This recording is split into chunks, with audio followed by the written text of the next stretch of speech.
So TerraJusta is a new organization that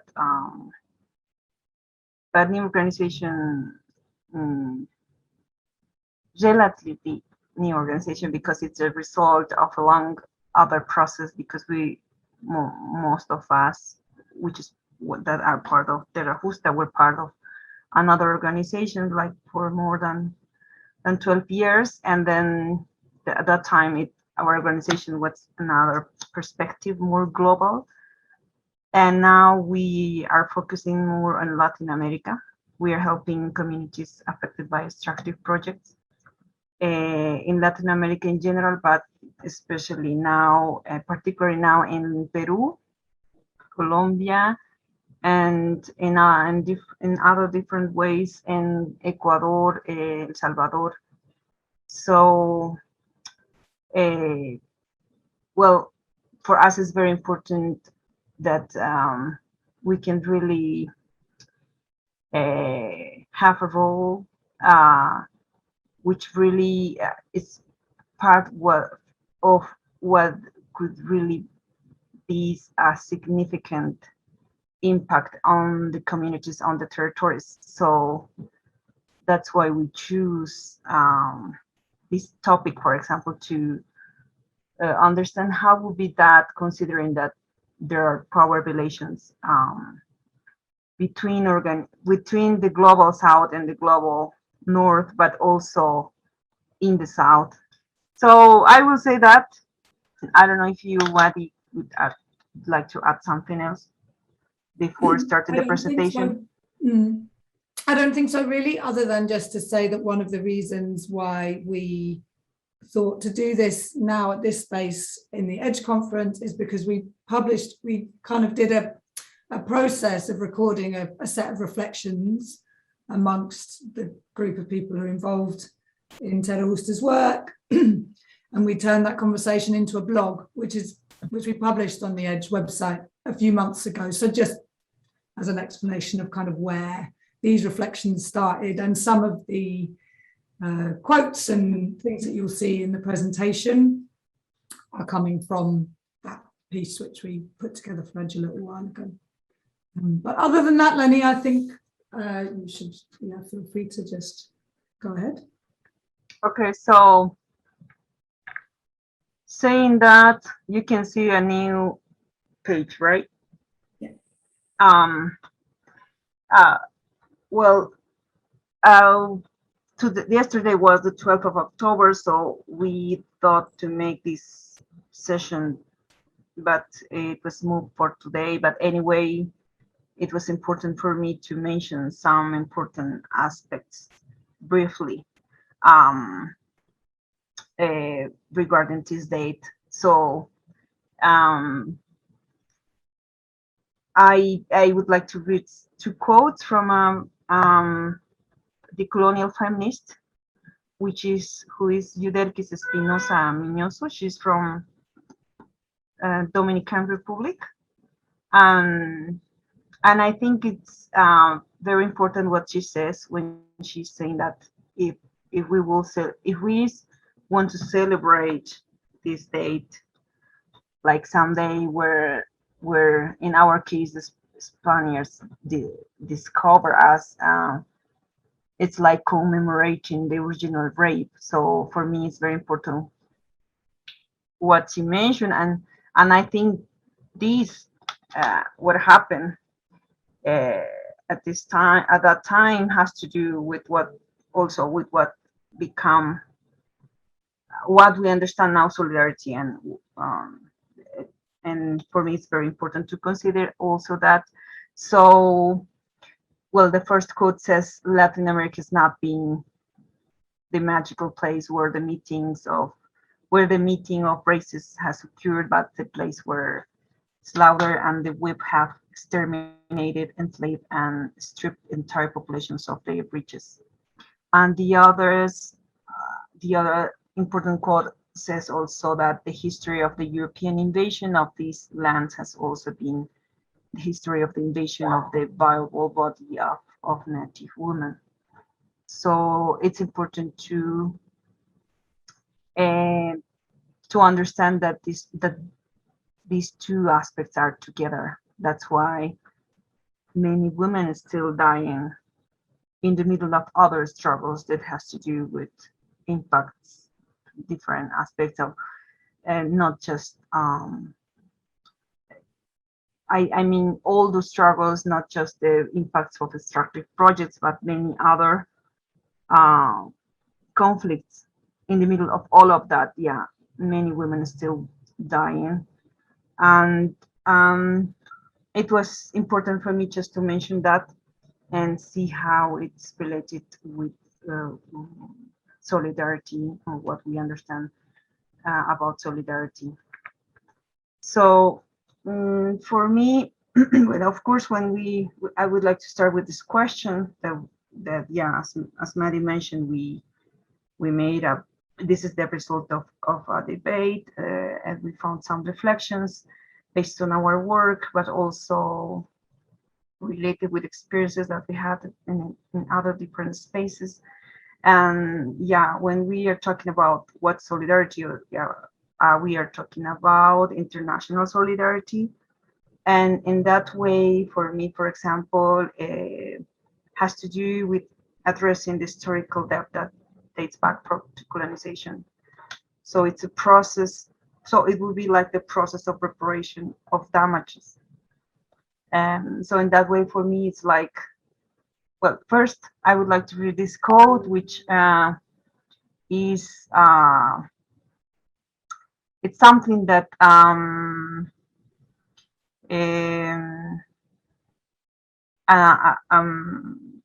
maybe you can explain that, Mari, but I will read the quote first.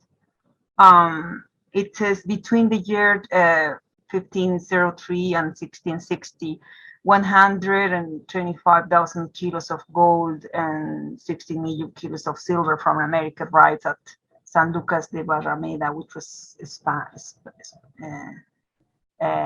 Spain, I think. All that must be considered as the first of other friendly loans from America destined to the development of Europe. The contrary would be to presume the existence of war crimes, which would entitle not only to demand immediate return, but also compensation for damages. So this is something that Cacique, I don't know how to say that in English, but Guaycaipuru Cuauhtemoc, who was from Venezuela in the colonial time, could say in front of heads of the states of the European community. And another author mentioned that just to understand how we understand the depth that we always, that Latin America have now. But I think it's just a part of what happened. And what I wanted to say with this is that solidarity for me would be like something that are related with as responsibility that all has in front of this big injustice that happened before. And otherwise it could, if we are not conscious about power relations behind international solidarity, for example, it could be like something different. For example, could be charity, like one of our colleagues, Elizabeth Lopez, mentioned. Solidarity is not an act of charity. It's a very political act of questioning a situation of inequity. So also she mentioned other scenarios where we talk about international solidarity and what happened there. For example, she also says all these official events, for example, the COP, presume that issues must be discussed by experts, in which those from the global south, normally indigenous leaders, become some kind of symbol of folklorized hope, right? So the discourse needs to be changed, and in the process, a clear link made with the patterns of resource extraction. So instead of just including people, indigenous people, people of color and in important events in a symbolic way. Uh, Instead of doing just that, it's more important to really change the patterns of resource extraction, for example, or the roots of uh, that create those injustices in different ways. Because the just including people, indigenous people, women, or people of color, uh, is not enough. It's just working in a very superficial level without addressing the roots of the problem. So that's why my colleague also says that the commitment to solutions goes beyond solidarity. So solidarity is about truly working to uphold the rights which are constantly usurped and violated by those who manage the global economy. So for she, solidarity would be that more, yeah. So it's solidarity is not the goal. It's part of a process where the goal it's bigger, and because the injustices are bigger too. But it's good to be conscious that it's just a part of that, and it's important to understand who we are in those relations, where we are in solidarity with whom. So it would be important to mention some concrete experiences where we were part of, and to understand why we have this perspective, which is from the South. And one concrete example is the Water Revolt. This could be one of the good examples of how we understand could be solidarity, well, international solidarity. So in 2000, yeah, that's the time where we know. In my case, I was part of the Water Revolt. I was part of youth organizations, and at that time, I knew um, allies from the north in this context, because at that time, of course, in Bolivia, we have many desconfianza. I would say that, Maddie, please. A lack of trust, I suppose. We are not listening. Yeah, I couldn't listen to you, but if everybody listens to you, it's okay. So, so it's like, yeah, the NGOs from the north were not. It wouldn't. There were no confidence. Yeah, for grassroots organizations, movements, and that's why it was difficult to believe a really a work that really would help us. Uh, so in that context, I knew another organization, which is the Democracy Center, where we worked before, but now we are TerraJusta. So at that time, uh, this organization helped in this context. But what happened in 2000 in Bolivia? In January 2000, just months after it took over control of the water system of Bolivia's third largest city, Cochabamba, a Bechtel Corporation subsidiary hit water users with enormous price increases. So people go outside on the streets, and we finally threw the company. It was from US, and yeah, there were many people harmed. Um, uh, a, a young guy died in a very worst way. So many things happen, unfortunately. But in that way, we could through the company. And later, the fight ended up with a lawsuit that Bechtel brought against Bolivia, $50,000 million, I think, which is a big of money. It could be used in a different way in our context, and subsequently dropped in the face of enormous international pressure. So why for us this could be a good example where the organizations from the north among of them, yeah, like Democracy Center, for example, help in this international pressure, but that was based on the struggles in the territory. So if the organizations, based organizations in Bolivia wouldn't go outside and organize to finally through this corporation, this help wouldn't be the same. I mean, based on those struggles that came from the territories, so they could have a different role, because then in our territory we could through the company, but it was more difficult then to fight in the global scenario where these corporations, for example, make this lawsuit to international courts. So the access for these spaces that were created in favor of corporations was difficult for based organizations from Bolivia. So the organizations in the north could have this enormous pressure in different parts. We investigate who are these corporations, who are behind this, and create a strategic media strategy to find a way where they could not continue in this process. And finally, we win. And we are one of the few examples that win, because most of the Latin American countries are facing many lawsuits that many corporations made. So for us, it's a very good example in the way that the Democracy Center and other allies from the North, global North, help according to what people wanted to do.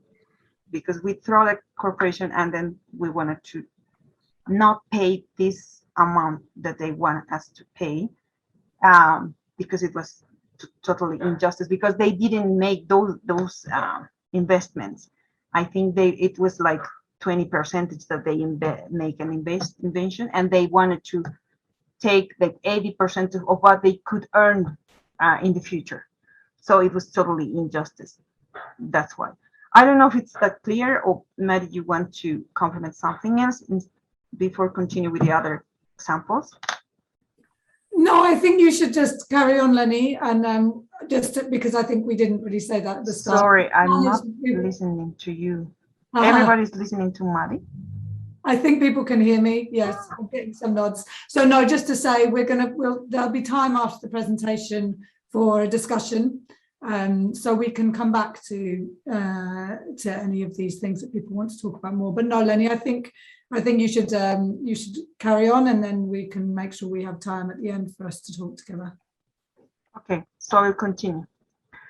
So another example has to do with a concrete experience in El Salvador, the fight against mining in Salvador. So we made an interview with Vitalina Morales. We have a very important role in this struggle, and it will be important for us that instead of me talking about that, you could see a very short video about that. So just confirm if you are listening. I will start.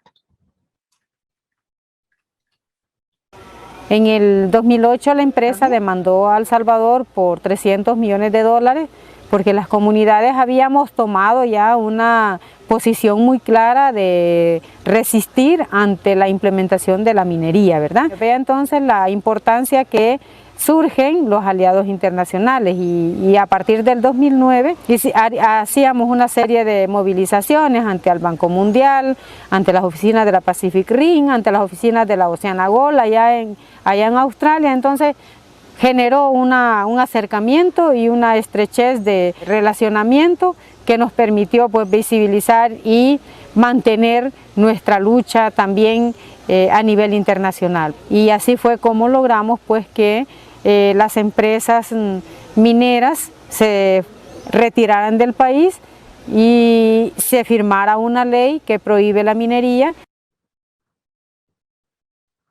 Han habido casos acá en Centroamérica y en Latinoamérica que hay compañeros que están siendo judicializados, criminalizados, y pues lo que se espera, ¿verdad?, de la solidaridad internacional, y que de hecho han habido algunos casos en que si esta persona que se siente amenazada ve como una mejor opción salir del país por un tiempo, que hayan personas allá de la solidaridad que puedan pues acogerles y puedan acompañarles en estos procesos, ¿verdad? O los defensores y las defensoras nos necesitamos vivas nos queremos. Y yo creo que esa es la clave de que las organizaciones internacionales solidarias respondan a las demandas concretas de las víctimas, digamos en este caso, ¿verdad? Cuando hay momentos ya muy fuertes de violaciones a los derechos humanos. En algún momento hubieron como, digamos, intromisión, o no sé cómo llamarle, de parte de una agencia de cooperación, en el que decía, bueno, ¿y ustedes por qué mejor no se flexibilizan para que aquí pues sea otra cosa, algo que sea alcanzable? Ustedes pueden abrirse a una posibilidad de una moratoria, de algo como más fácil de alcanzar. Sin embargo, dijimos, la agenda la proponemos nosotros como movimiento. Si ustedes como agencias de cooperación quieren apoyarnos, ustedes se acoplan a lo que nosotros hemos decidido. Y si no, pues simple y sencillamente nos dejan solos, porque tenemos mucha claridad de lo que queremos y hacia eso va a ser nuestra apuesta. 12 años fueron los de lucha y 12 años en los que hubo violencia, criminalización y hubieron asesinatos. Y bueno, al final alcanzamos nuestro objetivo. El movimiento no se ha rompido, estamos ahí en pie de lucha, la organización sigue siendo la base fundamental para enfrentar cualquier escenario que se nos avecine. Eso principalmente, ¿verdad?, para las organizaciones internacionales que nos quieran acompañar o que nos acompañen, que pues también digamos, que en realidad sea un acompañamiento real, ¿verdad?, un acompañamiento que sea en base también a las mismas demandas que las comunidades, que los movimientos, que las organizaciones lo permitan, ¿verdad?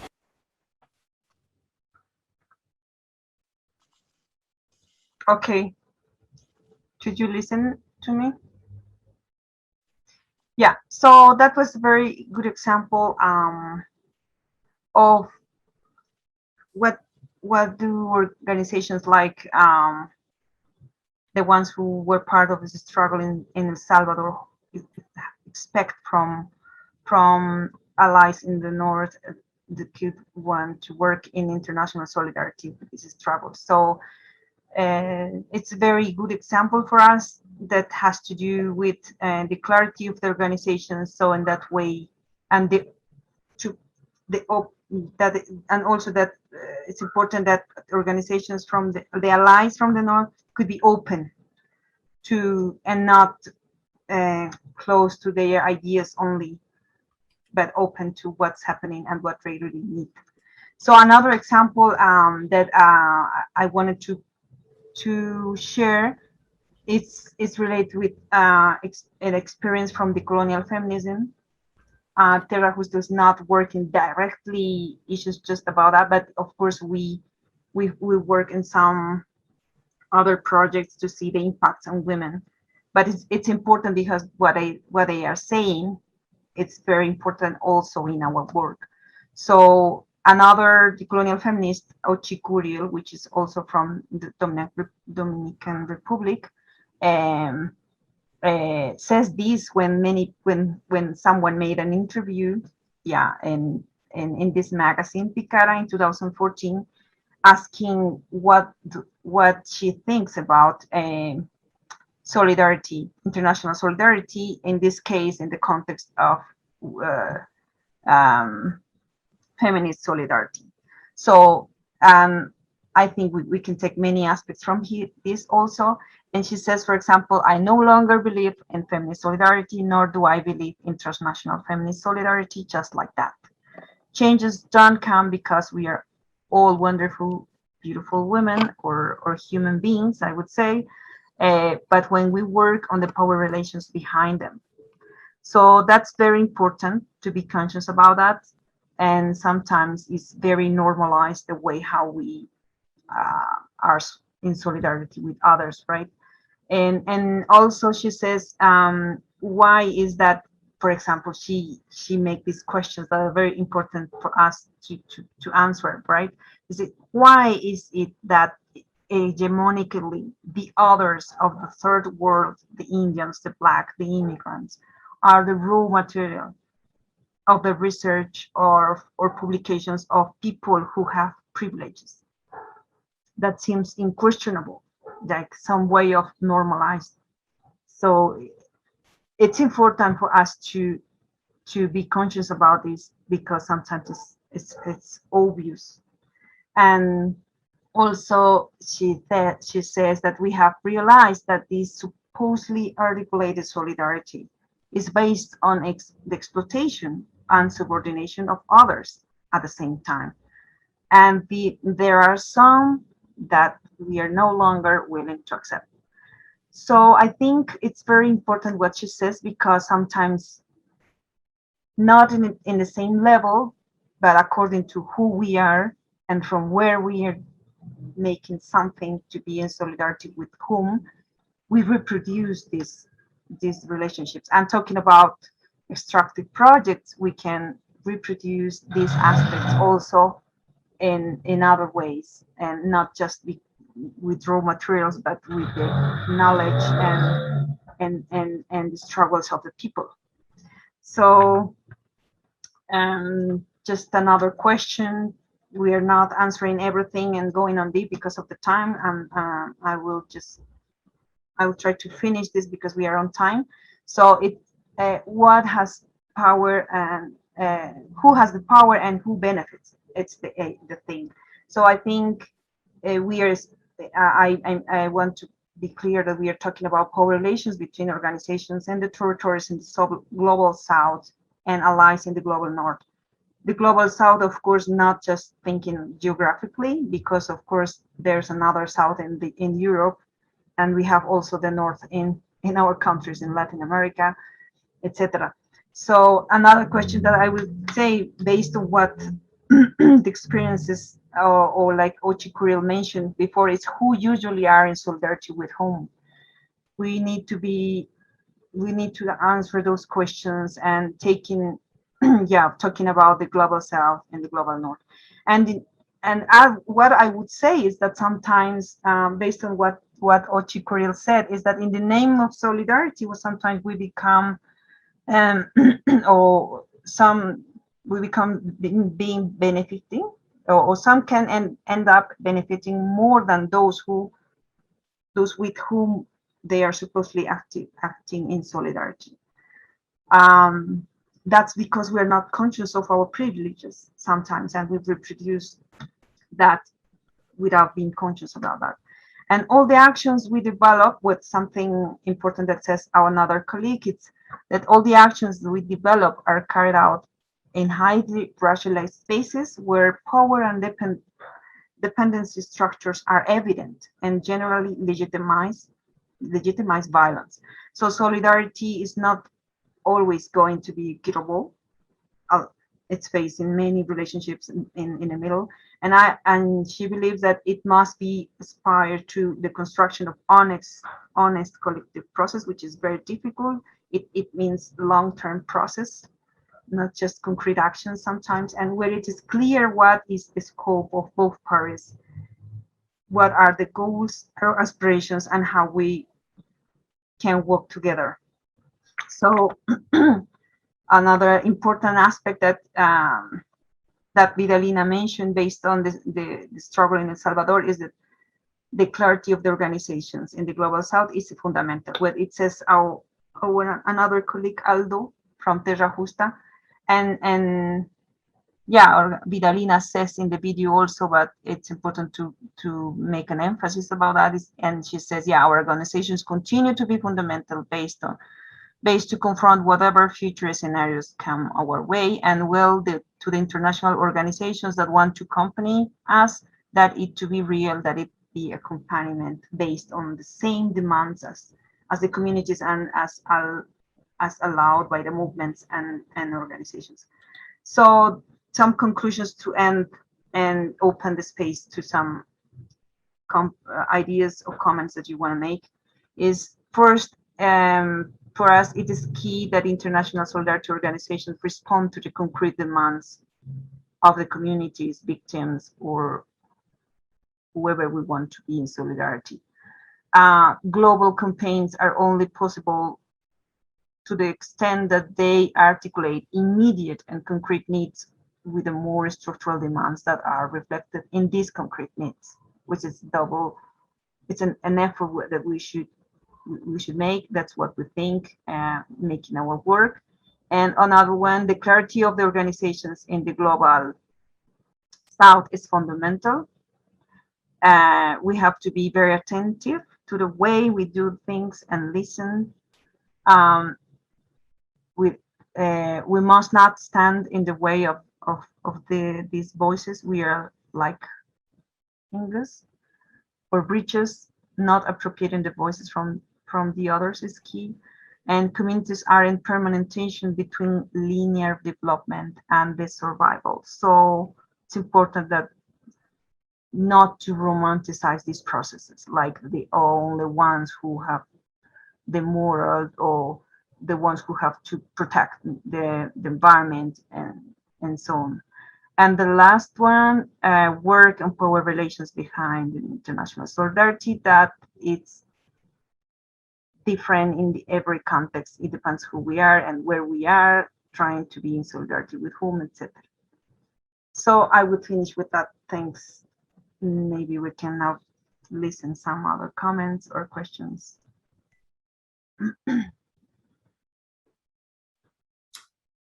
Great, thank you, Leny. Yeah, I'm just to let people know, we welcome any questions or discussion in English or Spanish, and we can do a little bit of interpretation if that's helpful.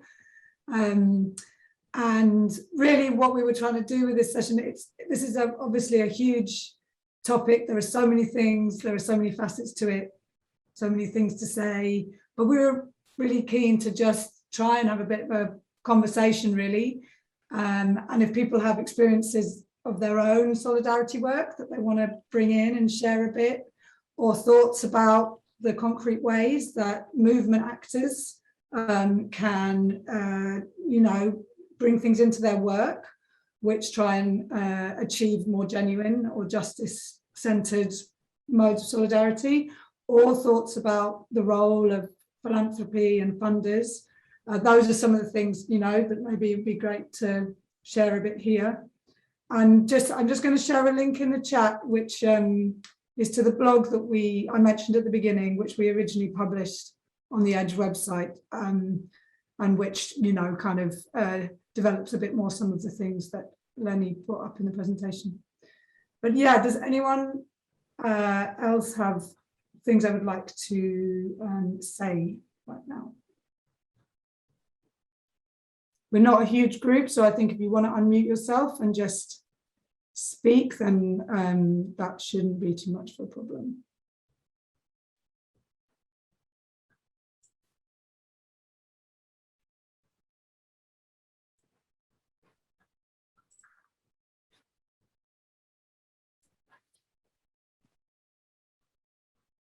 So in which case,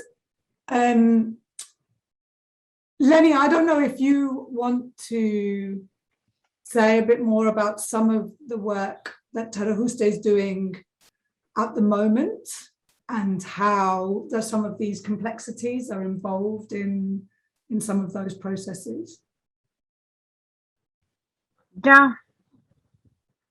Well, briefly, in case someone can want to say something or make a question. Yeah, one of our projects now is working on COVID and mining. So how the corporations use the pandemic to accelerate the process of extracting, and in a very bad way. I mean, without considering, for example, collective consultation and or making the what they should do, for example, environmental studies and things like that. So they are so we are trying to see based on concrete examples in Latin America how corporations took advantage in this period of, in the pandemic period, and how that it's connected to all other crises that already were happening, because the COVID is not the only one. So COVID happened in the middle of other crises that were happening long time before.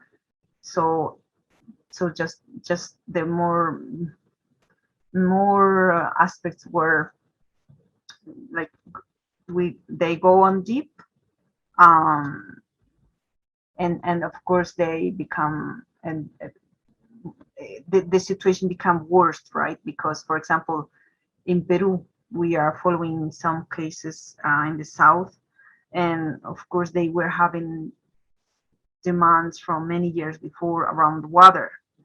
You know that water now it's important.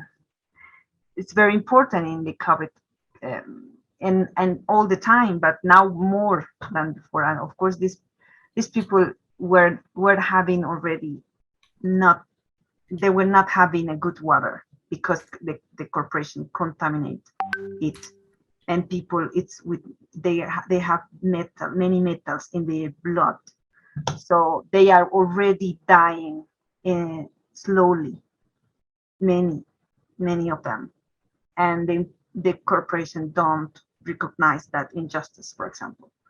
And now in the period of a COVID, they will continue working. Everything was stopped is except mining corporations and others, of course. But in our case, there's one in the south of Peru, in Cusco. The corporation is Glencore, and of course they will continue working. They didn't stop one day,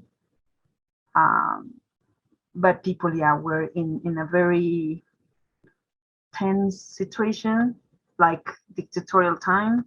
You couldn't even go to the little store to buy something, but the corporation were having all the permissions to still working.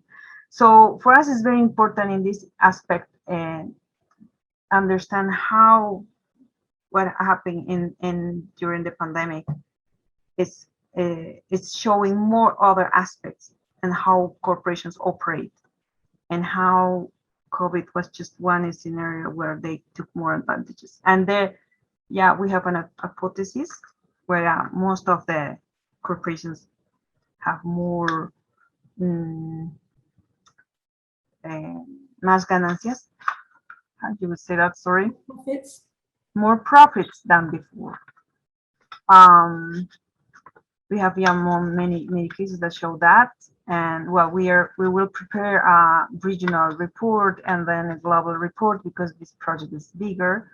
It's not just Latin America part of this project, it's also Africa and Pacific Asia.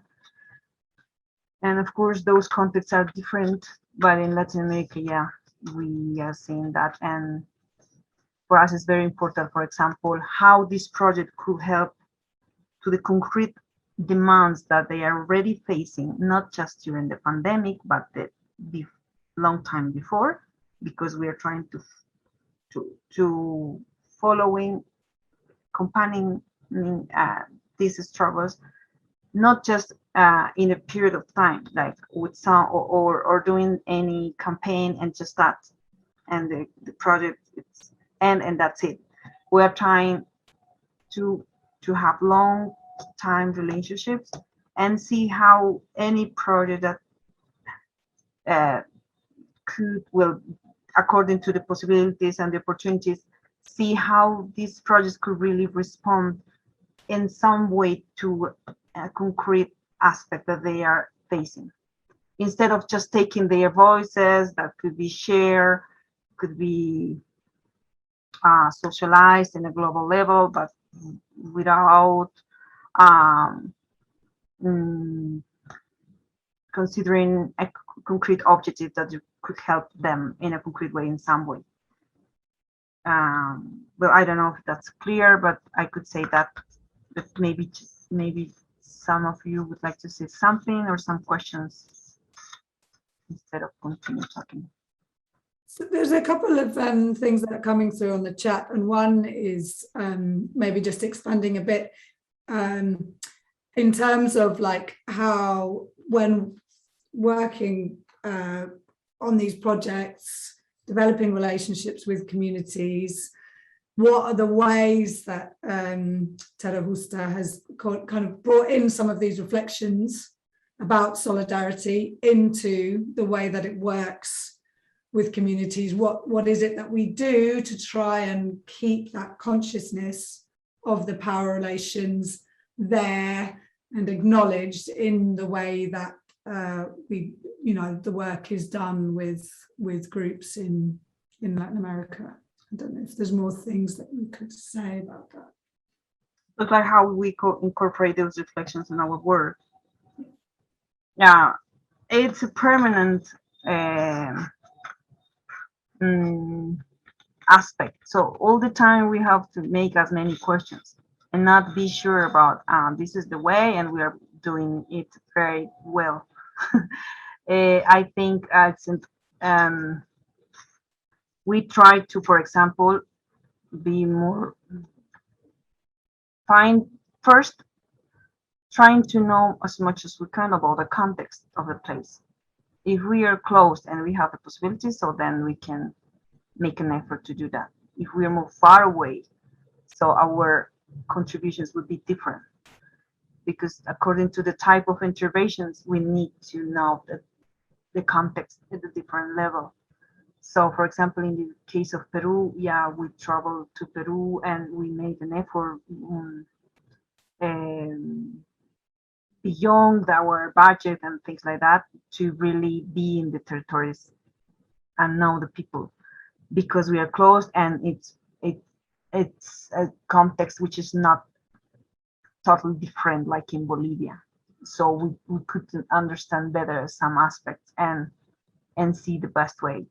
So one aspect it was that, and also we want to, sometimes we want to evaluate always when a project is finished. It's important that they know what we are doing with that material from the beginning, instead of just taking some interviews and just that. It's important to that they know what we are doing and how they could benefit. Of course, there's a limit. For example, if we make a video, the one who make a video have more benefits, like compared with the ones who are interviewed. And we need to be conscious about that. So that video needs to respond to a concrete demand. So we always try to see we make an effort to understand the context, what are those demands, and make a proposal that could fit in that context and be open to what they say. And if we need to change that, so we are flexible, we can go with something very rigid, and that's sometimes that's one of the conflicts, because some projects, the funders sometimes have very clear lines how they want to help specific areas, and sometimes a specific political vision.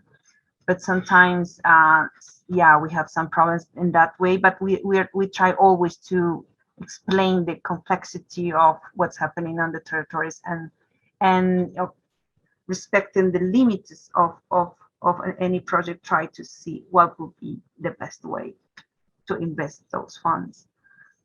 That of course it's at the same time its frame in the important themes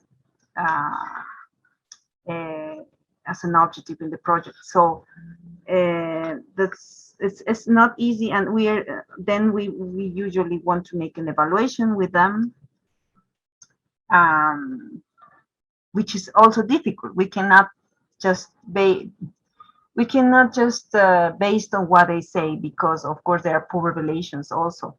They always try to, we need to have confidence to listen some aspects that maybe could be strong for us. So to create that space, we need more long time working with them and create that confidence, because usually they will always be very thankful to the things who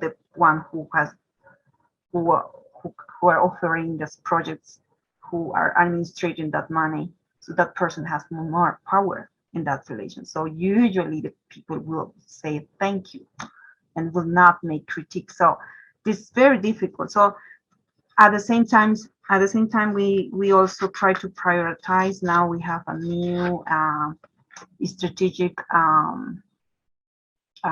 theme in TerraJusta, which has to do with investigation, to understand also these complexities, not just listening people, but at the same time see what other perspectives in other parts, what other intellectuals that has a very que tienen un compromiso social. Have social commitment.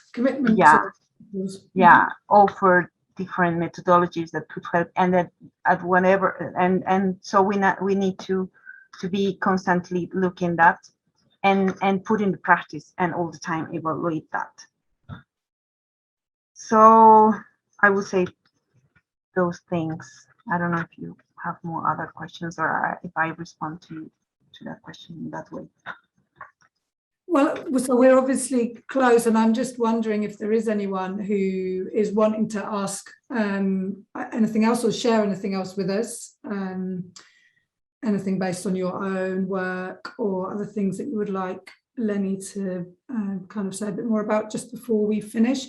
And I've left our email addresses just in the chat there, so if anyone does want to follow up with us about anything else or find out anything more about our work, please do just get in touch with us.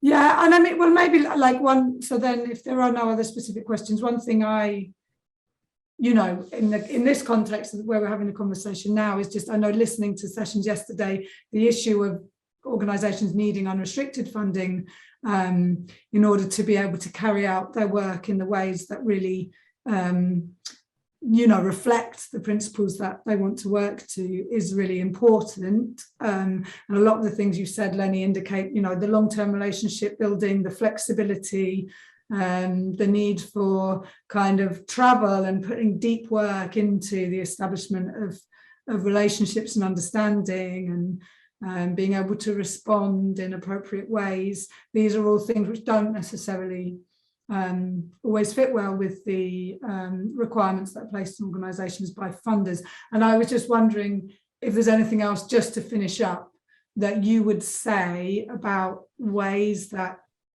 funding and financing could shift in order to accommodate the kind of model of working that that you're describing here and that TerraJusta aspires to.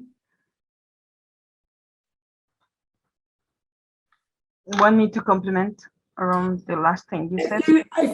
If you have any other reflections about the way that philanthropy and the way that funding could move to meet or like these kinds of principles in a more useful way.